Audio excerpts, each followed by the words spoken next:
Hello बच्चों, नमस्कार।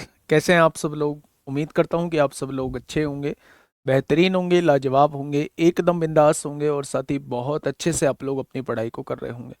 तो सभी प्यारे दोस्त एक बार बताएंगे कैसे हैं आप सब लोग, कैसी चल रही है भाई आप लोगों की पढ़ाई? एकदम शानदार चल रही है, एकदम जबरदस्त चल रही होगी। चलिए, महेंद्र, सरोज, कीर्ति, लक्ष्मीपाल, सुशांता, धीबर, रामाशीष मौर्य, हाँ, राजीव शुक्ला, मनीष देशमुख, मोहित गुप्ता, नैना कुमारी, योगेश पाल, मनीष प्रजापति, ज्योति कुमारी, कुंदन यादव, नाजिया चौधरी, राजेश कुमार यादव, निट, रितिका शर्मा, सरिता, अंकुर पाल, आरती, अमन पंडित, निशा मेहंदी, चेतन सिंह, युवराज गुप्ता, रविंदर, दिव्या पाल, लल्लन, विशाल, सिद्धांत, नीतीश कुमार, आकाश शुक्ला, सभी का स्वागत है आपके अपने प्यारे से परिवार रोजगार विदंकित में। प्यारे दोस्त, आज हमारी 9वीं क्लास है परसेंटेज की। धीरे धीरे हम लोग आगे बढ़ रहे हैं, एक एक चीज को समझते हुए मेरे प्यारे दोस्त चल रहे हैं।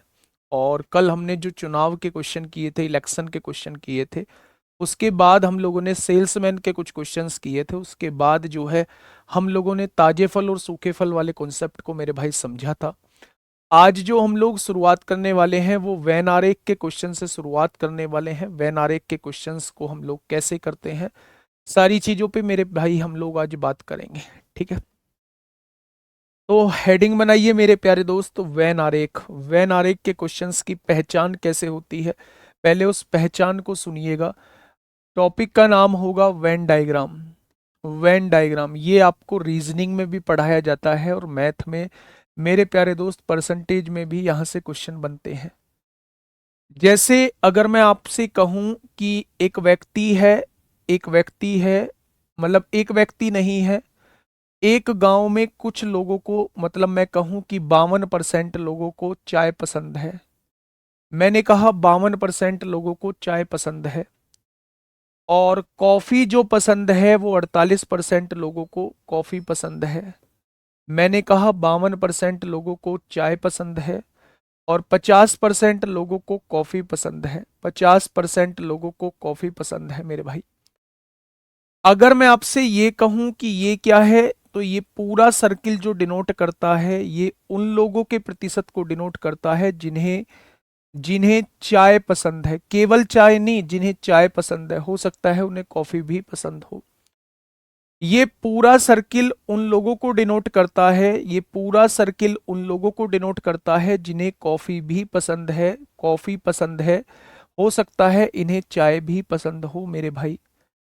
लेकिन जब मैं बात करता हूं उन लोगों का प्रतिशत बताइए जिन्हें केवल चाय पसंद है, तो ये वाली वैल्यू जो होती है ये केवल चाय को पसंद करने वालों की वैल्यू होती है। यानी चाय पसंद करने वालों में से दोनों को पसंद करने वाले को घटा देंगे तो केवल चाय को पसंद करने वाले लोग आ जाएंगे।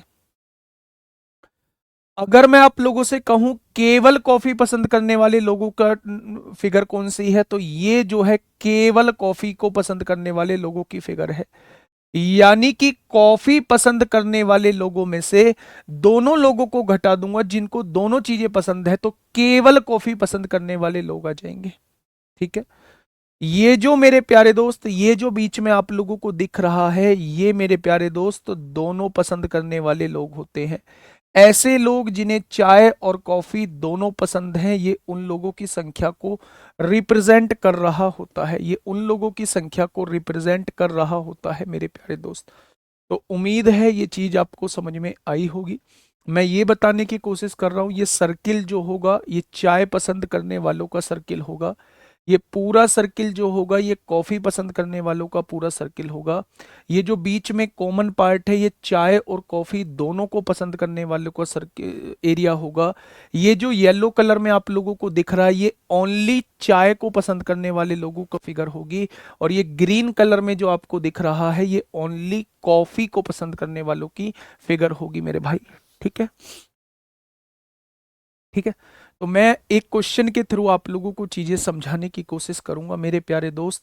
अगर मैं बात करता हूं तो टाइप 11 में पहला क्वेश्चन आप लोगों के सामने है जो सीपीओ 2018 में आप लोगों से पूछा गया है। आज कुछ एएलपी के भी क्वेश्चन लेके आया हूं जहां कल प्यारे दोस्त एएलपी की आप लोगों की आंसर की आई है, रिलीज हुई है, तो उसके भी कुछ क्वेश्चंस आप लोगों के सामने लेके आया हूं, देखना ध्यान से। एक परीक्षा में 54% उम्मीदवार विज्ञान में पास हुए हैं, यानी 54% लोग विज्ञान में यानी साइंस में पास हुए हैं। 42% जो है वो गणित में फेल हुए हैं। कितने हुए हैं? गणित में फेल हुए हैं। और 32% दोनों में फेल हुए हैं। 32% दोनों में फेल हुए हैं। तो उसने आपसे पूछा है तो दोनों विषयों में कितने प्रतिशत छात्र पास हुए, वो आप लोगों से मेरे प्यारे दोस्त ये पूछना चाह रहा है। ऐसे क्वेश्चन में आप सबसे पहले ये देखेंगे कि दोनों चीजों में कितने परसेंट लोग इन्वॉल्व हैं। तो आपसे कहा है दोनों विषयों में फेल वाला दिखा हुआ है। अगर दोनों विषयों में फेल वालों के बारे में लिखा हुआ है तो पूरे वेन आरेख को फेल वाला ही बना लीजिए। कैसे? ऐसे बच्चे, दो चीजें हैं तो दो सर्किल बनाइएगा। दो चीजें हैं, दो सर्किल बनाइएगा। एक सर्किल ये हो गया, एक सर्किल मेरे प्यारे दोस्त ये हो गया। अगर मैं बात करता हूं, ये साइंस सब्जेक्ट हम लोग मान लेते हैं, साइंस सब्जेक्ट, और ये मैथ सब्जेक्ट हम लोग मान लेते हैं। दोनों विषय में फेल कितने हैं? दोनों विषय में फेल जो हुए हैं वो 32% हुए हैं। यानी ये दोनों विषय के फेल वाला एरिया आप लोगों को दिया हुआ है। दोनों विषय में जो फेल हुए हैं वो 32% लोग हुए हैं। लिख दिया। तो यहां भी आपको फेल वाले के बारे में लिखना पड़ेगा, यहां भी आपको फेल वाले के बारे में लिखना पड़ेगा। 54% लोग साइंस में पास हुए हैं। अगर 54% साइंस में पास हुए हैं तो 100 में से 54 जाएगा, क्या 46% साइंस में फेल हुए होंगे? क्योंकि हमने यहां फेल वालों के बारे में लिखा है तो साइंस में भी फेल वालों के बारे में ही लिखना होगा। मैथ्स में कितने परसेंट फेल हुए? ये डायरेक्टली आप लोगों को दिया हुआ है, 42% मैथ्स में फेल हुए हैं। हाँ या ना?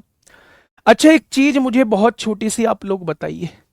अगर इस पूरे सर्किल, ये पूरा सर्किल किसका है? साइंस का है। ये पूरा सर्किल किसका है? मैथ का है। अगर पूरे सर्किल की वैल्यू 46 है तो 46 में से 32 घटा दीजिए, क्या 14% लोग ऐसे होंगे जो केवल और केवल साइंस में फेल हुए होंगे? 14% लोग ऐसे होंगे जो केवल और केवल साइंस में फेल हुए होंगे। 14 और 32 हो गया ना 46। अगर पूरे सर्किल की वैल्यू 42 है, उसमें से 32 घटा दिए तो केवल मैथ में फेल होने वाले लोगों की संख्या 10% होगी।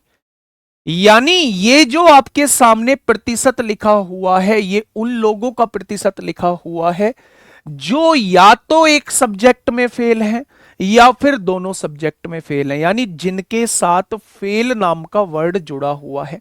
तो ऐसे कितने परसेंट हैं? 14% हैं। 32% दोनों में है, 10% केवल मैथ में है। यानी ये वो लोग हैं जिनके साथ फेल नाम का वर्ड जुड़ा हुआ है। 32 और 14 46 और 10 56% लोग ऐसे हैं जिनके साथ फेल नाम का वर्ड जुड़ा हुआ है।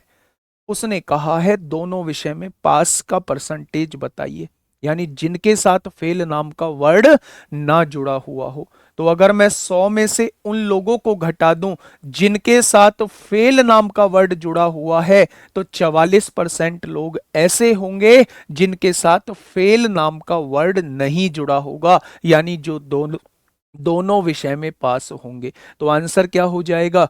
56% नहीं होगा मेरे गुड्डा, 44% is the right answer. 44% is the right answer. क्या ये चीजें समझ में आई? सबसे पहले मेरी बात को समझिएगा। दो सब्जेक्ट हैं, एक साइंस है एक मैथ है। दो सर्किल बना लीजिए। दोनों दोनों का कॉमन है, 32% फेल हुए हैं दोनों में।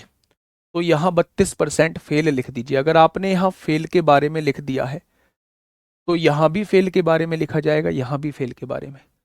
अगर 54% साइंस में पास हैं तो 46% फेल होंगे। यहां मैथ्स में फेल 42% दिए हैं। अगर पूरे सर्किल की वैल्यू 46 है तो उसमें से 32 घटा दिए, केवल साइंस की वैल्यू 14 आ जाएगी। पूरे सर्किल की वैल्यू 42 है, उसमें से 32 घटा दिए, केवल मैथ की वैल्यू 10 आ जाएगी। ये केवल साइंस में फेल है, ये दोनों में फेल है, ये केवल मैथ में फेल है। अगर फेल का हिसाब किताब निकालूं तो 56% किसी ना किसी या दोनों में फेल है। तो 100 में से 56 घटा दीजिए, 44% किसी में भी फेल नहीं होंगे, यानी दोनों विषय में पास होंगे। ऐसे कितने लोग हो जाएंगे? 44%। ठीक है, बात समझ में आई? तो आप कहेंगे जी आगे। आगे बढ़ते हैं, अगला क्वेश्चन। फटाफट बताइए क्या होगा इस क्वेश्चन का बिल्कुल सही जवाब। फटाफट बताइए क्या होगा इस क्वेश्चन का बिल्कुल सही जवाब। आपको कन्वर्ट उसमें करना है जिसमें दोनों के बारे में दिया हुआ है, दोनों के बारे में दिया हुआ है। एक परीक्षा में 53% उम्मीदवार विज्ञान में और 48% गणित में फेल रहे। यदि दोनों विषय में 40% फेल, यानी आपको फेल का वेन आरेख बनाना है, आपको 40% फेल का वेन आरेख बनाना है। बना लो भाई साहब। ये आपने दो सब्जेक्ट हैं तो दो वेन आरेख बनाए। ठीक है, आपसे क्वेश्चन ने कहा है 40% दोनों में फेल हुए हैं, यहाँ 40% लिख दिया।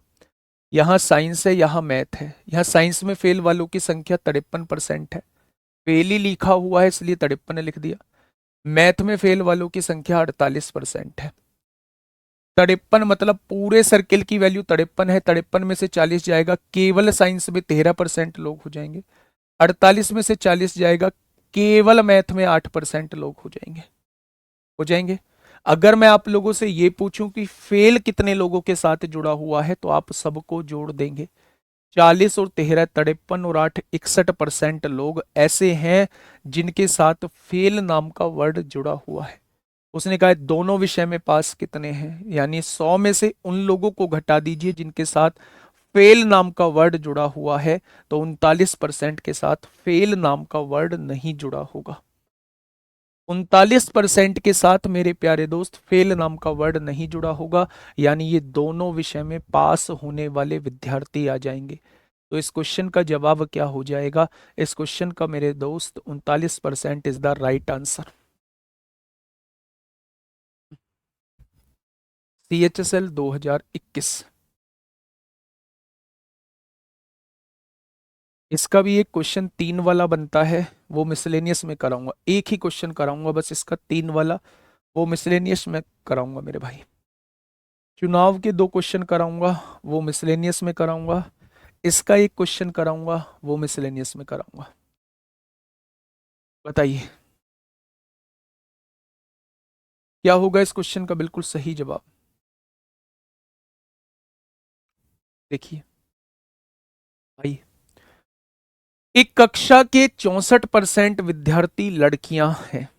एक कक्षा के 64% विद्यार्थी लड़कियां हैं। शुरू से लेके चलते हैं मेरे भाई, गर्ल्स और बॉयज।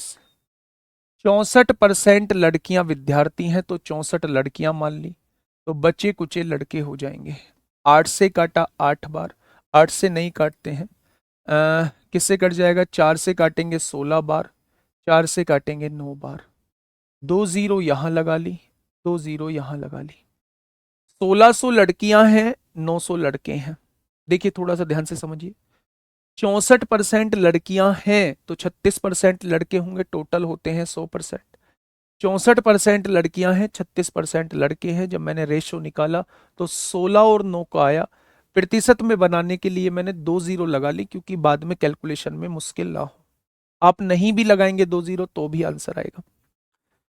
81.25% लड़कियों ने अपने पसंदीदा खेल के रूप में फुटबॉल को चुना। 81.25, 81.25 का मतलब होता है 81 सही 1/4%। यही होता है बच्चे, तो आप कहेंगे बिल्कुल होता है। 4 एकम 4, 8 चौक 32, 324 और एक 325 हो जाएगा, बटे में 4। परसेंटेज हटाओगे नीचे 100 लिखोगे। 25 से काटोगे 25 एकम 25, कितना बचा? 7। 25 दिया 75, 25 चौका 100, यानी कि 13/16 इसकी फ्रैक्शन आ जाएगी। आगे 13/16 इसकी फ्रैक्शन। अच्छा एक बात बताइए, उसने कहा है 13/16 लड़कियों ने अपने पसंदीदा खेल के रूप में फुटबॉल को चुना।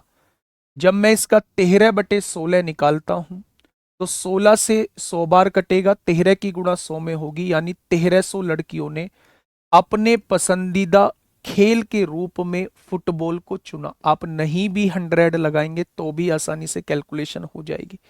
आगे बढ़िए। यदि 143 लड़कियों ने फुटबॉल का अपना पसंदीदा खेल चुना है, अब मेरे भाई यहां से 2 जीरो लगाने की आवश्यकता नहीं थी क्योंकि कैलकुलेशन आसानी से सॉल्व हो रही है। आपने क्या करा, आपने 16 का 13/16 निकाला तो 13 लड़कियां आपके पास ऐसी आई जिन्होंने अपने पसंदीदा खेल के रूप में फुटबॉल को चुना। क्वेश्चन ने कहा है 143 लड़कियों ने फुटबॉल को अपना पसंदीदा खेल चुना। क्या 13 की वैल्यू 143 दी है तो 1 की वैल्यू कितनी हो जाएगी, 11 हो जाएगी। भाई 13 से काटा, 13 एकम 13, 13 एकम 13। उसने कहा है कक्षा में विद्यार्थियों की कुल संख्या कितनी है, 16 लड़कियां थी, 9 लड़के थे। क्या वो 25 की वैल्यू पूछना चाह रहा है? अगर 1 की वैल्यू 11 है तो 25 की वैल्यू कितनी हो जाएगी वो आप लोगों से ये पूछना चाह रहा है। तो 11 पंजे 55 को 5 हासिल लगे 5, 11 दूनी 22 और 5 27 हो जाएंगे। यानी कक्षा के अंदर टोटल विद्यार्थियों की संख्या कितनी आ जाएगी, तो आप कहेंगे 275, 275 आ जाएगी। ठीक है भाई, दोबारा से समझिए। 64% लड़कियां हैं, आपने कहा जी बिल्कुल ठीक है। 36% लड़के हैं, आपने कहा बिल्कुल ठीक है। जितनी लड़कियां थी उसका 13/16, 13/16 कहां से आया, इसको फ्रैक्शन में बदल दिया, ये बदल दिया भाई साहब। फ्रैक्शन में बनाने के लिए परसेंटेज हटानी होती है, नीचे 100 लिखना होता है। मतलब इसका 13/16 निकालेंगे तो 13 लड़कियों ने अपने पसंदीदा खेल के रूप में फुटबॉल को चुना। क्वेश्चन ने कहा है 143 लड़कियों ने फुटबॉल को चुना। ठीक है, तो एक पार्ट की वैल्यू 13 एकम 13, 13 एकम 13 हो जाएगा। अब क्वेश्चन ने कहा है भाई साहब दोनों को मिला के टोटल विद्यार्थियों की संख्या बताइए, यानी वो 25 पार्ट की वैल्यू पूछना चाह रहा है। तो आंसर कितना हो जाएगा, 275। बॉय कहां से आया बेटा, टोटल 100% लोग होते हैं। अगर मैं आपसे कहूं कि 60% लड़कियां हैं तो बची कुचे लड़के ही होंगे, ये तो कॉमन सेंस मेरे भाई होना चाहिए।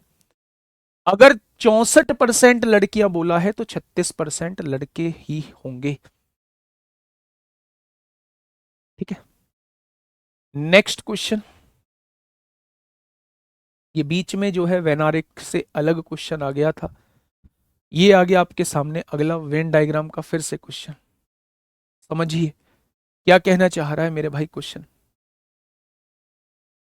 एक परीक्षा में 45% विद्यार्थी इतिहास में यानी हिस्ट्री में और 60% विद्यार्थी हिंदी में पास हुए। 45% हिस्ट्री में पास हुए हैं और 60% विद्यार्थी हिंदी में पास हुए हैं। यदि 8% विद्यार्थी दोनों विषय में फेल हुए हैं, फेल हुए हैं, फेल के बारे में दिया हुआ है, फेल के बारे में दिया हुआ है, तो मेरे भाई मेरे भाई मेरे दोस्त मेरे साथी फेल का ही वैन आरेख बना लो, फेल का ही वैन आरेख बना लो। कितने लोगों ने कल चुनाव के क्वेश्चन मेरे प्यारे दोस्त किए थे, एक बार थम्स अप करना, कितने लोगों ने चुनाव के क्वेश्चन कल किए थे, बताइए कितने लोगों ने चुनाव के क्वेश्चन कल किए थे। फेल का बना लो। 8% लोग दोनों विषय में फेल है। कौन कौन से हैं, हिस्ट्री दिया हुआ है, इतिहास, और हिंदी दिया हुआ है मेरे भाई, हिंदी दिया हुआ है। हिस्ट्री में 45% पास हैं तो 55% क्या फेल होंगे, बहुत बढ़िया। हिंदी में 60% पास हैं तो 40% फेल होंगे, टोटल 100% होते हैं प्यारे दोस्त। अगर 55 में से 8 निकाल दूं तो आप कहेंगे 47% केवल और केवल हिस्ट्री में फेल हुए होंगे, इसकी वैल्यू 47% है। 40 में से 8 घटा दूं 32% केवल और केवल हिंदी में फेल हुए होंगे, इसकी वैल्यू 32% है। और इस कॉमन की वैल्यू 8% है। आया ना? अगर मैं इन तीनों को जोड़ दूं, 47 और 8 55 और 2 57 और 30 कितना हो जाएगा? 87 हो जाएगा। यानी 87% दोनों या किसी एक में फेल है, जिनके साथ फेल नाम का वर्ड जुड़ा हुआ है, जिनके साथ फेल नाम का वर्ड जुड़ा हुआ है, जिनके साथ फेल नाम का वर्ड जुड़ा हुआ है। अगर मैं आपसे कहूं 100 में से 87 घटा दीजिए, फेल वालों को घटा दीजिए, तो आप कहेंगे ये वो लोग आ जाएंगे जिनके साथ फेल नाम का वर्ड नहीं जुड़ा हुआ है, यानी ये दोनों विषयों में पास हैं, ये दोनों विषयों में पास हैं, ये दोनों सब्जेक्ट में पास हैं, इनके साथ फेल नाम का वर्ड नहीं जुड़ा हुआ है। ऐसे कितने परसेंट लोग हैं? ऐसे 13% लोग हैं। ऐसे 13% लोग मेरे भाई रहने वाले हैं। क्या ये बातें क्लियर हुई आपको? आपने कहा जी हो गई। Next question, question number 126। Venn आरेख का मैं बता चुका हूं, एक 3 वाला बड़ा बेहतरीन सा क्वेश्चन आपको मिसलेनियस में कराऊंगा। हर हर एक वो चीज मिसलेनियस में होगी जो आप सोच रहे हैं कि अभी नहीं कराई गई है।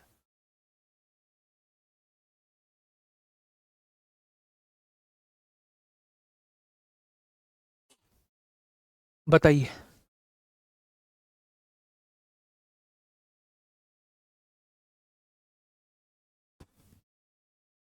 ये 55% कहां से आया बेटा? अगर दोनों विषय में 8% फेल है तो आपको इन्हें भी फेल वाले बनाना होगा। अगर 45% पास दिए हुए हैं तो 100 में से 45 गया, 55% फेल होंगे। अगर 60% हिंदी में पास दिए हुए हैं, 100 में से 60 गया, तो 40% हिंदी में फेल रहे होंगे। ये हिस्ट्री में फेल हैं, ये हिंदी में फेल हैं, ये दोनों विषय में फेल है। एक जैसा वैनारेख होना चाहिए। ठीक है, इस क्वेश्चन को थोड़ा सा पढ़िएगा।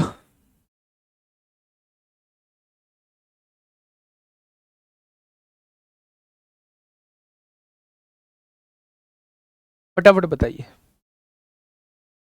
क्वेश्चन ने कहा है एक भर्ती परीक्षा में उम्मीदवारों से सामान्य ज्ञान और मात्रात्मक तकनीक यानी क्वांटिटेटिव एप्टीट्यूड के लिए परीक्षा ली गई, क्वांटिटेटिव टेक्निक के लिए परीक्षा ली गई।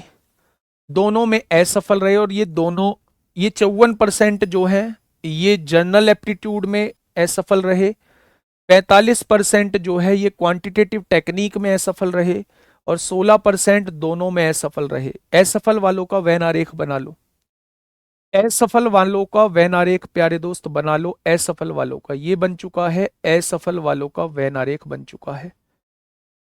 ये वो हैं जो जनरल एप्टीट्यूड वाले हैं, ये वो हैं जो क्वांटिटेटिव टेक्निक वाले हैं। जनरल एप्टीट्यूड में 54% लोग असफल रहे हैं, और क्वांटिटेटिव टेक्निक में 45% लोग असफल रहे हैं, और दोनों में 16% लोग असफल रहे हैं। क्या तीनों ही असफल वाले हैं मेरे भाई?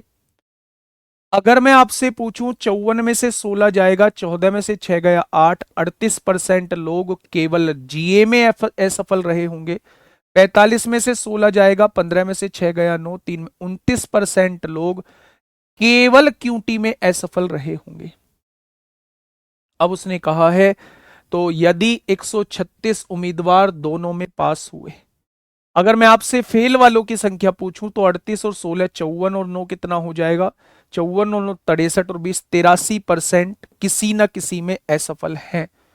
तो 17% किसी में भी असफल नहीं होंगे, यानी दोनों में पास होंगे।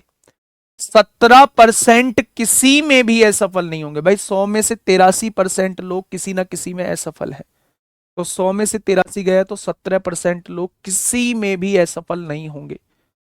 उसने कहा है कि 136 लोग दोनों विषय में पास हैं, तो 17 की वैल्यू 136 दी है, तो एक की वैल्यू कितनी हो जाएगी? 17 अट्ठे 136 हो जाएगी। तो 100 की वैल्यू कितनी, यानी टोटल विद्यार्थियों का अगर आपसे पूछा जाता है तो वो 800 हो जाएंगे। टोटल विद्यार्थी अगर आपसे पूछा जाता है तो वो कितने हो जाएंगे मेरे प्यारे दोस्त? तो आप कहेंगे वो 800 हो जाएंगे। ठीक है, ये चीज समझ में आई। तो वेन आरेख के क्वेश्चन, वैसे रीजनिंग का टॉपिक था मेरे भाई, लेकिन मैथ्स में भी क्वेश्चन बन जाते हैं। अब एक 3 वाला क्वेश्चन बचता है, और एक और क्वेश्चन, मतलब 2 से 3 क्वेश्चन, 2 से 3 क्वेश्चन लिख लेना भाई इस बात को। 2 से 3 क्वेश्चन वैन आरेख के जो है वो मैं मिसलेनियस में कराने वाला हूँ। 2 से 3 क्वेश्चन चुनाव के जो क्वेश्चन है वो मैं मिसलेनियस में कराने वाला हूँ। ठीक है, ये दोनों चीजें जो जो छूट गई हैं, सारी चीजें जो लगा है इस टाइप में मैंने कवर नहीं किया है, वो सारी चीजें जो है वो मैं मिसलेनियस में आप लोगों को कराने वाला हूं। कम से कम मिसलेनियस 2 दिन चलने वाला है। ठीक है, नेक्स्ट टाइप के क्वेश्चंस की तरफ आ रहे हैं मेरे भाई। कल आपने एक चीज मुझे बताई थी कि टैक्स वाले क्वेश्चन हम लोगों को करने हैं, और मैंने कहा था कि कल जब वैन आरेख के क्वेश्चन कराऊंगा तो उसके बाद टैक्स के क्वेश्चन जरूर कराऊंगा। ठीक है, ध्यान से सुनना मेरे दोस्त। आपने इनकम, आपकी इनकम जो है 1 लाख रुपए पर मंथ है। आपकी इनकम जो है वो 1 लाख रुपए पर मंथ है मेरे भाई, थोड़ा सा ध्यान से समझना। उसमें से आपने टैक्स दे दिया 20,000 रुपए। 1 लाख रुपए में से आपने टैक्स दे दिया 20,000 रुपए। तो 20,000 टैक्स देने के बाद जो आपके पास बची इनकम, उसी को नेट इनकम कहा जाता है। उसी को नेट इनकम या शुद्ध आय बोला जाता है। शुद्ध आय बोला जाता है। क्या शुद्ध आय जो है वो 80,000 बच जाएगी। यानी कि इनकम जो होती है वो नेट इनकम प्लस टैक्स के बराबर होती है। यदि अगले महीने भी आपने इनकम 1 लाख रुपए कमाया पैसा, और आपको अब टैक्स के रूप में 30,000 रुपए देने पड़ रहे हैं, तो आपकी नेट इनकम 70,000 रुपए हो जाएगी। यानी मेरे भाई अगर टैक्स बढ़ता है तो आपके हाथ में आने वाला पैसा घट जाएगा, और टैक्स अगर घटता है तो आपके हाथ में आने वाला पैसा बढ़ जाएगा। ये होता कब है? ये मेरे भाई तब होता है जब इनकम को फिक्स रखा जाता है। बस आप यहां से एक चीज समझेंगे कि इनकम जो होती है ना, हमारी जो इनकम है, कि मेरे दोस्त नेट इनकम प्लस टैक्स के बराबर होती है। नेट इनकम प्लस टैक्स के बराबर होती है। लेवल, क्वेश्चन पेपर को देख के लेवल देख के दिमाग खराब होगा ही नहीं, ये मेरे वर्ड रिकॉर्ड कर लो, कभी नहीं होगा। आप अपने आप को हमेशा उस पेपर से ऊपर ही पाओगे, लेकिन उसके लिए मेरी भी कुछ शर्तें हैं। एक तो आपको लगातार क्लास करनी होगी, एक आपको हर एक क्लास बहुत अच्छे से करनी होगी। अगर आप बहुत अच्छे से एक एक क्लास करके जाते हैं तो मैं वादा करता हूं आप लोगों से, ऑनलाइन आपसे बोल रहा हूं, कि आपको पेपर को देख के मूड खराब होगा ही नहीं, मजा आएगा पेपर को देख के कि सारी चीजें हमसे आती हैं। हर एक चीज की गारंटी लेता हूं, कैलकुलेशन में भी आपको जरा सी भी दिक्कत नहीं आएगी। ठीक है, क्या ये चीज समझ में आई? चलिए, पहला क्वेश्चन आप लोगों के सामने, टैक्स से रिलेटेड पहला क्वेश्चन मेरे प्यारे दोस्त आप लोगों के सामने है। बस क्वेश्चन को थोड़ा सा पढ़िएगा, क्वेश्चन को थोड़ा सा पढ़िएगा, इसके बाद हम लोग आगे बात करेंगे। क्वेश्चन को थोड़ा सा पढ़िएगा मेरे दोस्त।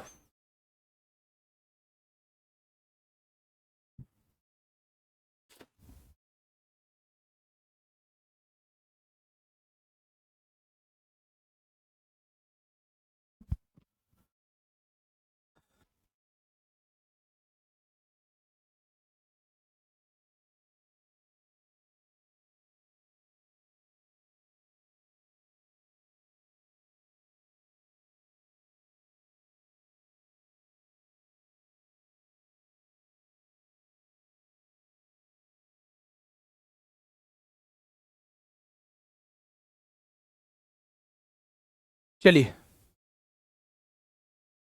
भैया जी, इनसे एक प्रॉमिस लो, कमेंट बाजी बंद कर दे। ये तो भूल के भी इस प्रॉमिस को नहीं कर पाएंगे। इनके गर्दन पे अगर चाकू भी रख दूंगा ना, तो ये भूल के भी इस प्रॉमिस को नहीं कर पाएंगे कि हम कमेंट नहीं करेंगे, पता नहीं कमेंट करने से मजा कौन सा आता है। आइए देखिए क्या कहना चाह रहा है।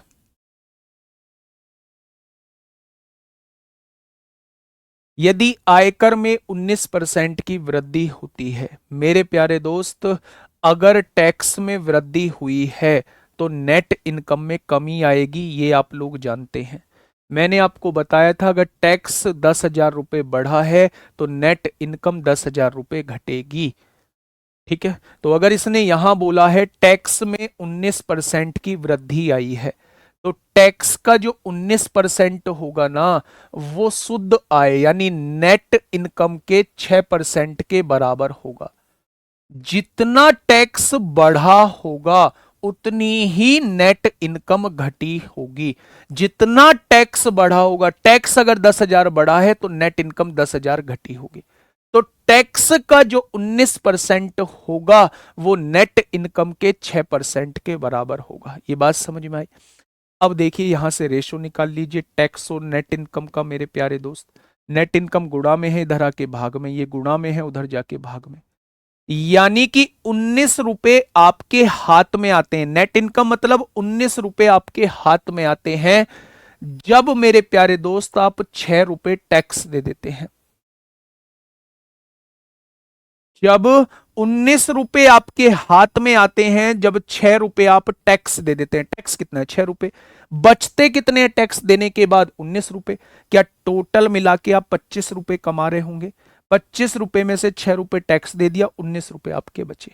हमेशा हमेशा टैक्स जो लगता है वो इनकम पे लगता है। तो उसने कहा आयकर की दर क्या है, टैक्स की दर क्या है। टैक्स कितने रुपए लगा? 6 रुपए। कितने पर? टोटल इनकम पे। तो 100 पे कितना हो जाएगा? आप लोग क्या कहने वाले हैं? आप लोग कहने वाले हैं टैक्स की दर 24% रही होगी। आप लोग क्या कहने वाले हैं? टैक्स की जो दर रही होगी वो 24% रही होगी। आयकर में 19% की वृद्धि हुई है, टैक्स में 19% वृद्धि हुई है, तो मेरे भाई उसकी नेट इनकम 6% घट जाएगी। वृद्धि की वजह से 6% घट जाएगी, यानी टैक्स का 19% जितना बैठ रहा होगा, नेट इनकम का 6% उतना होगा। दोनों बराबर होंगे, जितना बढ़ा उतना ही घटेगा, दोनों बराबर। यहां से दोनों का रेशो निकाल लिया, टैक्स और नेट इनकम को जोड़ देंगे, टोटल इनकम आ जाएगी। हमेशा टैक्स जो लगता है वो टोटल इनकम पे लगता है, तो 100 पर कितना, ये टैक्स की दर आपके सामने आ जाएगी। Next question.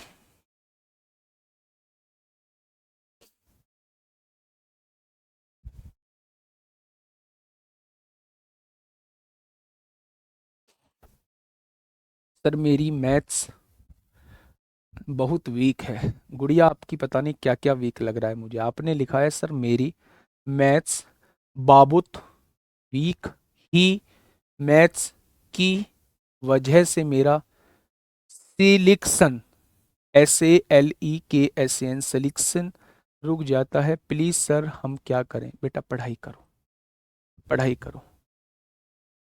और वीक भी आपने वो वाला वीक लिख दिया, सप्ताह वाला, सप्ताह वाला वीक लिख दिया। पढ़ाई करो गुड़िया, पढ़ाई, है ना। नाम नहीं लिया है तो बुरा नहीं मानना है, किसी को नहीं पता कि किसने मैसेज किया है। ठीक है, तो इसमें बुरा मानने वाली कोई जरूरत ही नहीं है। बताइए क्या कहना चाह रहा है क्वेश्चन। यदि आयकर में 17% की वृद्धि होती है, टैक्स में 17% की वृद्धि, यानी टैक्स का जो 17% होगा, टैक्स में अगर 17% की वृद्धि हुई है तो नेट इनकम घटी होगी। शुद्ध आय में 3% की कमी होती है, जितना टैक्स बढ़ा उतना ही नेट इनकम घट गई।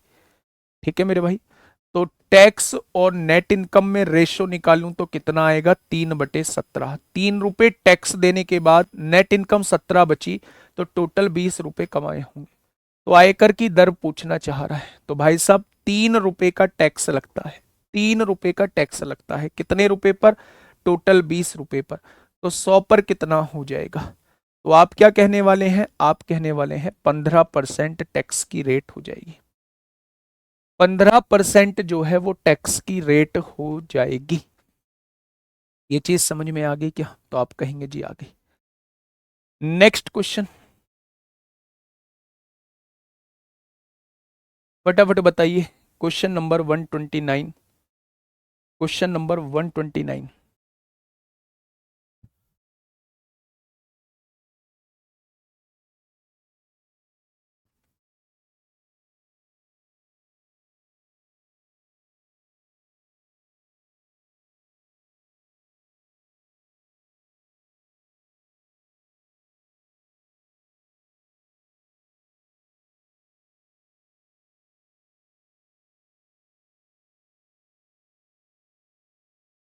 आलोक दुबे, बेटा मिसलेनियस का थोड़ा सा वेट कर लो।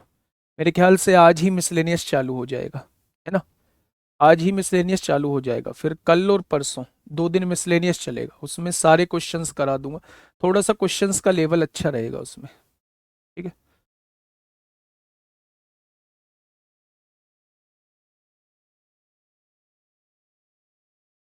देखिए, एक व्यक्ति को अपनी आय पर 20% टैक्स देना पड़ता है। यदि आय 25% से बढ़ जाए तो टैक्स दर 140% हो जाती है। तो ज्ञात कीजिए टैक्स के रूप में वसूल की गई राशि में कितने प्रतिशत की वृद्धि हो जाएगी। पढ़िएगा क्वेश्चन। एक व्यक्ति को अपनी आय पर 20% टैक्स देना पड़ता है। मैंने उसकी इनकम कितनी मान ली? एक व्यक्ति की इनकम मैंने मान ली 100 रुपए। तो उस व्यक्ति को टैक्स कितना देना पड़ता है? तो आप कहेंगे टैक्स जो है वो 20 रुपए देना पड़ता है। तो नेट इनकम कितनी बचती होगी उसकी? नेट इनकम जो है 80 रुपए उसकी बचती होगी। 100 में से 20 रुपए टैक्स दे दिया तो 80 रुपए नेट इनकम बची, ठीक है? यदि आय 25% से बढ़ जाए, इनकम 25% बढ़ा दी तो नेट इनकम, अब इनकम कितनी हो गई? 125 रुपए हो गई, ठीक है? टैक्स की दर 140% हो जाती है। टैक्स की दर, पहले टैक्स 20% लगता था, अब टैक्स की दर 140% हो जाती है। टैक्स की दर 140% हो जाती है मेरे भाई। टैक्स के रूप में वसूल की गई राशि में कितने प्रतिशत की वृद्धि होगी? वसूल की गई, हाँ, वसूल की गई राशि में कितने परसेंट की वृद्धि होगी? नेट इनकम का तो कोई मतलब ही नहीं है। टैक्स की दर 40%, 140% हो जाती है। ये कहां से इतनी ज्यादा टैक्स की दर कैसे बढ़ जाएगी?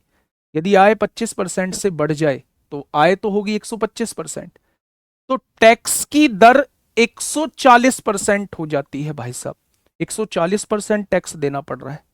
5 पंजे 25, 25 पंजे नहीं, 5 से काटेंगे 25 बार, 5 से काटेंगे 2 बार, 2 से काटेंगे 7 बार, यानी कि 175 रुपए टैक्स देना पड़ रहा है। 175 रुपए टैक्स देना पड़ रहा है। 25 सत्ते 175 रुपए टैक्स देना पड़ रहा है भाई साहब। पहले टैक्स 20 रुपए देना पड़ता था, अब टैक्स जो है वो 175 रुपए टैक्स देना पड़ रहा है। तो ये तो बहुत बढ़ रही है मेरे भाई। नहीं, उसने कहा है एक व्यक्ति को अपनी आय पर 20% टैक्स देना पड़ता है। ऐसे समझो ना, इनकम अगर 100 रुपए थी पहले, इनकम अगर 100 रुपए थी, 20% टैक्स देना पड़ा तो उसके टैक्स हो गया 20 रुपए, ठीक है? यदि आय 25% से बढ़ जाए, आय को 25% बढ़ा दिया, 100 से 125 रुपए हो गई, तो टैक्स दर 140% हो जाती है? टैक्स की दर 140% हो जाती है, यानी 140% टैक्स देना पड़ेगा। तो 140% टैक्स देना पड़ रहा है मेरे भाई, 140%। या तो वो पुरानी इनकम पे दे रहा है, वो पुरानी इनकम पे दे रहा है मेरे भाई।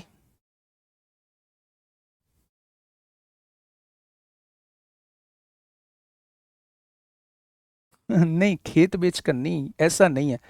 अ man pays 20% tax on is income, income पे दे दिया। If income increase by 25%, then rate of income tax 140%, 140% tax.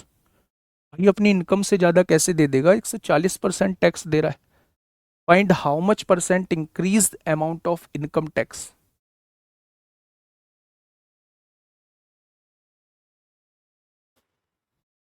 आपके दिमाग में आ रहा है कुछ?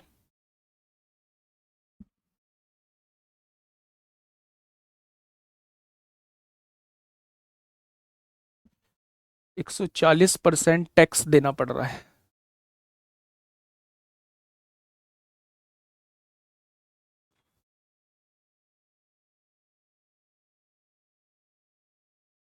हाँ, कुछ क्वेश्चन में गड़बड़ी सी लग रही है, लैंग्वेज समझ में नहीं आ रही है। नहीं, 20 का क्यों निकालेंगे भाई, एक बात तो बताओ। टैक्स दर 140% हो जाती है। अच्छा, 20% टैक्स देना पड़ता है, 140% हो जाती है, 140% हो जाती है टैक्स की दर, तो आप कहेंगे 28% हो जाती है, 28% हो जाती है। यदि 125 रुपये हमारी इनकम है, 28% हमें टैक्स देना है, तो हमें कितना देना होगा? 25 पंजे 125, 25 चौका 100, 4 सत्ते 28, यानी 35 रुपये हमें टैक्स देना होगा। हाँ, ये देखो क्वेश्चन में, देखो यहाँ थोड़ा सा चेंज कर लो। उसने ये कहा है एक व्यक्ति को अपनी आय पर 20% टैक्स देना पड़ता है, यदि आय 25% से बढ़ जाए तो पहले की टैक्स दर पहले की 140% हो जाती है। यहां ये पहले की लिख लेना, टैक्स दर पहले की 140% मेरे भाई हो जाती है। आप समझ पा रहे हैं क्या?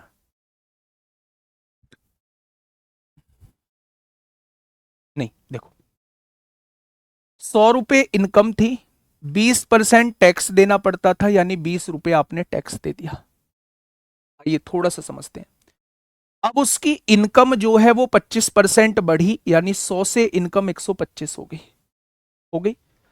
उसका टैक्स जो है वो 140% हो जाता है, यानी 20 का जब आपने 140% निकाला, पहले 20% था, अब 140% हो जाता है, यानी अब टैक्स 28% हो जाता है। पहले टैक्स कितना था? 20% था, अब टैक्स 140% हो जाता है। आप 28 मत लिख देना यहां, 8 बढ़ी किससे? 20 से, तो 100 से कितना? 40%। आंसर लगा दो, 40% ऑप्शन में भी नहीं है। नहीं, ये मेरे भाई पहले वाले प्रतिशत का 140% हो जाती है, पहले वाले प्रतिशत का 140%। तो पहले वाली 20% थी, इसका 140% हो जाती है, यानी अब 28% हो जाती है। अगर इनकम 125 रुपए है और 28% मुझे टैक्स देना है, तो कितने रुपए टैक्स देना होगा? 25 पंजे 125, 25 चौका 100, 4 सत्ते 28। क्या 35 रुपए टैक्स देना होगा? क्या 35 रुपए टैक्स देना होगा? तो आप कहेंगे जी बिल्कुल टैक्स देना होगा। अब उसने कहा है टैक्स के रूप में वसूल की गई राशि में कितने प्रतिशत की वृद्धि होगी? पहले 20 रुपए टैक्स था, अब 35 रुपए टैक्स वसूल किया जा रहा है, कितने रुपए की वृद्धि है? तो आप कहेंगे 15 रुपए की वृद्धि है। किससे वृद्धि है? तो आप कहेंगे 20 से वृद्धि है, तो 100 से कितना हो जाएगा? तो आप कहने वाले हैं टैक्स में जो वृद्धि हो जाएगी वो 75% की वृद्धि हो जाएगी।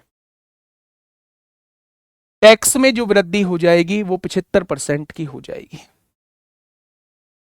आप समझिए, इससे पूरा क्लियर हो जाएगा। पहले की 140% हो जाती है।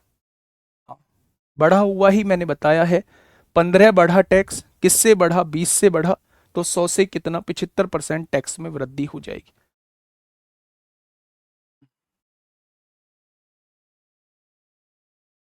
क्या ये चीज समझ में आई? तो आप कहेंगे जी ये चीज समझ में आ गई। मैं क्वेश्चन को दोबारा समझा देता हूं, परेशान मत हो। एक व्यक्ति है, क्वेश्चन को थोड़ा ध्यान से पढ़िए। अपनी आय पर 20% टैक्स देना पड़ता है। इस बात से आप क्या समझे? मतलब 100 रुपए अगर वो व्यक्ति कमाता है तो 20% टैक्स देता है, यानी 20 रुपए टैक्स देता है। ये बात क्लियर है? अब उसने कहा है यदि आय 25% से बढ़ जाए, यानी पहले इनकम की 25% बढ़ जाए, तो 100 से 25 बढ़ गई, 125 हो गई। ठीक है। उसने कहा है उसने कहा है टैक्स दर, यानी टैक्स की दर जो है वो पहले की 140% हो जाती है। पहले की 140%। पहले कितनी थी टैक्स दर? 20%। उसका 140% हो जाती है। यानी अब टैक्स की दर जो है 28% हो गई होगी। यानी मेरे भाई अब वो टैक्स 28% का टैक्स देता होगा। 125 रुपए उसकी सैलरी है, 28% का टैक्स देगा, तो क्या वो 35 रुपए टैक्स दे देगा? उसने कहा टैक्स कितना बढ़ा, 20 से 35 हो गया, 15 बढ़ा। किससे बढ़ा? 20 से बढ़ा, तो 100 से कितना हो जाएगा? 75% उसका टैक्स बढ़ चुका है। ठीक है, आइए, ये क्वेश्चन एक बड़ा बढ़िया क्वेश्चन है। ये क्वेश्चन बहुत शानदार क्वेश्चन है, थोड़ा सा ध्यान से सुनना। जब एक आदमी की आय 6,000 रुपए बढ़ जाती है, जितनी भी पहले रही होगी उसकी इनकम, 6,000 रुपए बढ़ जाती है उसकी इनकम, तो आयकर की दर जो होती है, आयकर की दर जो होती है 18% से घटकर 15% रह जाती है। 18% से घटकर 15% रह जाती है मेरे भाई।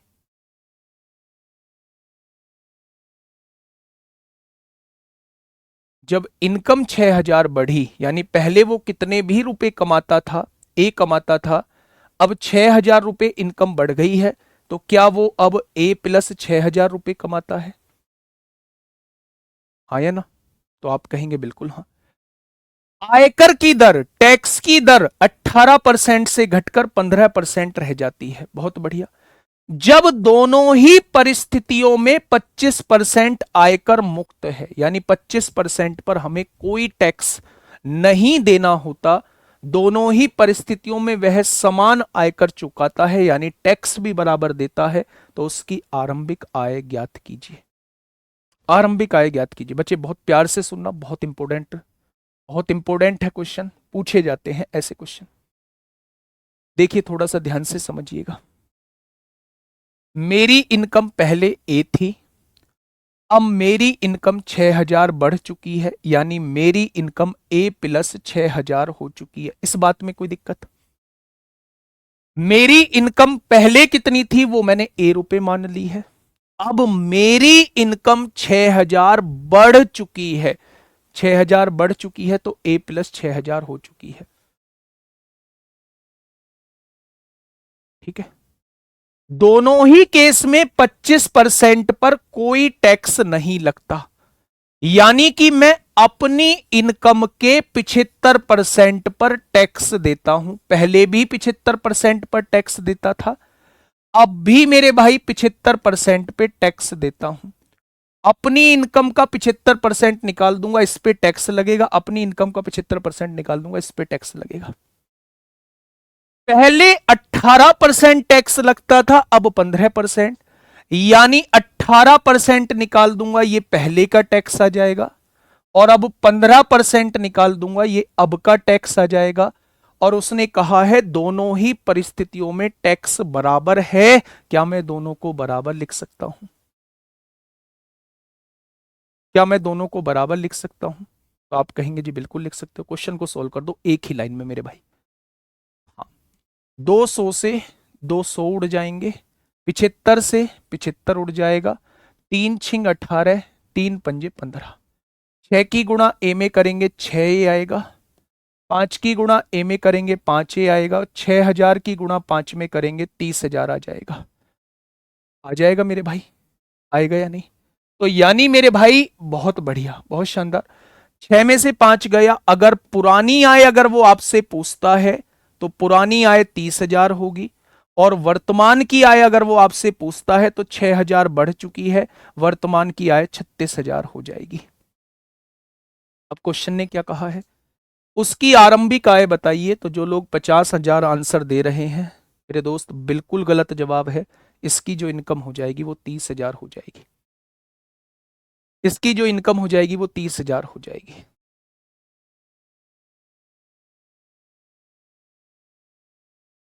बात समझ में आई या नहीं?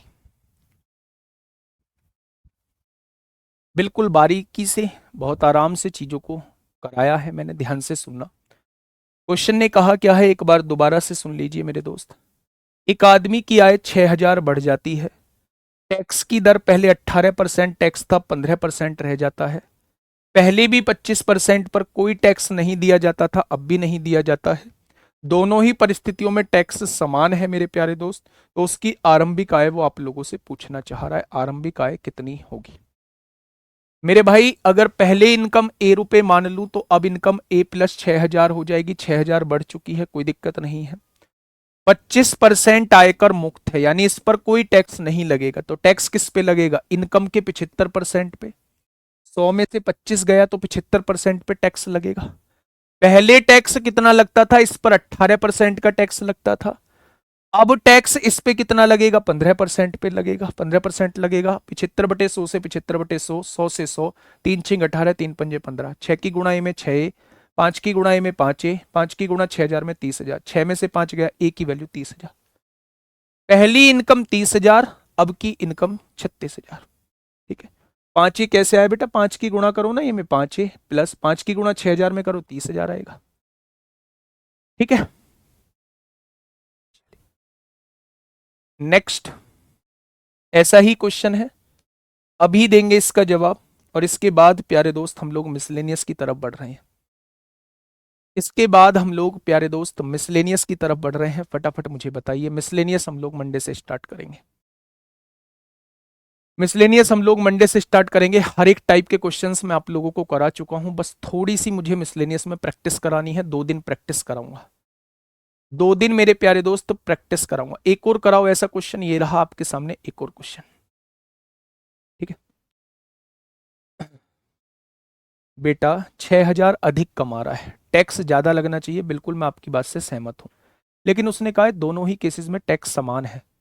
तो इनकम बढ़ी है तो टैक्स की दर घटानी पड़ेगी, तभी तो दोनों ही केसेस में इनकम समान और टैक्स समान होगा। ठीक है। देखिए, एक आदमी, हाँ, एक आदमी की आय 28,800 रुपए है। अब उसकी आय बढ़ जाती है तो आयकर की दर 12% से घटकर 10,000 रह जाती है। पहले इनकम कितनी थी? 28,800।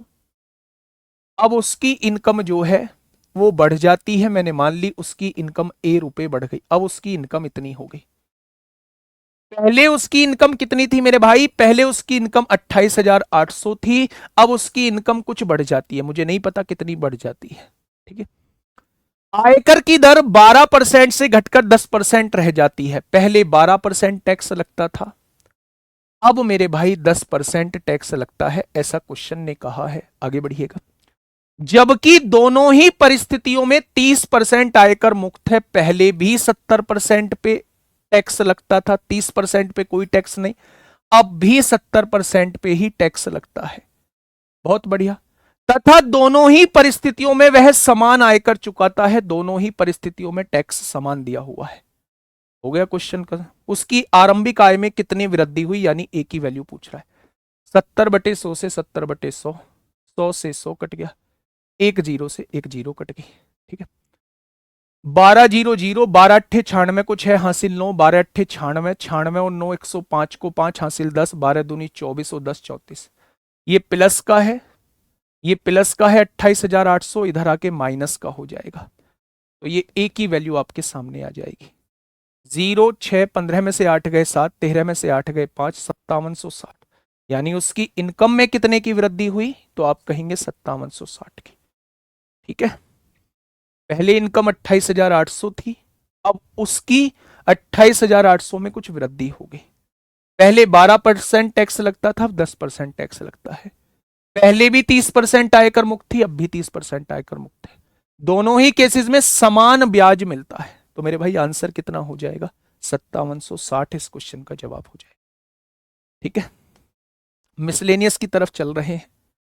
एक क्वेश्चन मिसलेनियस का तो दे ही देता हूं, ऐसे क्वेश्चन से आपके दर्शन होंगे। सारे वो तमाम तरीके के क्वेश्चन हैं जो आपको परेशान करते हैं, वो सारे कराऊंगा। एक बार थोड़ा सा मैं आइडिया दे देता हूं भाई साहब। ये सारे क्वेश्चन आपको मिलेंगे मिसलेनियस में, मिलेंगे। आरआरबी एएलपी के भी क्वेश्चन लेके आया हूं। ये तो खैर छुटकू क्वेश्चन है, इन्हें तो आप चुटकियों में कर देंगे। एक 15-20 मिनट में सारे करा दूंगा इनको, तो 15-20 मिनट में सारे करा दूंगा एएलपी में आए हुए क्वेश्चंस जो हैं। तो मेरे प्यारे दोस्त, कल से हम लोग जो है वो मिसलेनियस स्टार्ट करेंगे, क्योंकि ये टॉपिक बड़ा इंपॉर्टेंट है, इसलिए मैं थोड़ा सा ज्यादा टाइम भी इसको दे रहा हूं। टैक्स फ्री का मतलब है उस पर कोई टैक्स नहीं लगता, बची हुई इनकम पे टैक्स लगेगा, यानी 70% पे टैक्स लगेगा। ठीक है। तो ये जो है मिसलेनियस आप लोगों का कल चलेगा। नहीं, छुट्टी नहीं है कल की, छुट्टी नहीं है मेरे भाई। 1 घंटे की क्लास, 1.5 घंटे 2 घंटे की क्लास होगी, उसे हम लोग नहीं, कल वैसे भी आपका फाउंडेशन नहीं है तो इसे ही कर लेंगे। 1.5 2 घंटे की कल क्लास करेंगे, कोशिश करेंगे मिसलेनियस पार्ट और एएलपी तक पहुंच जाए।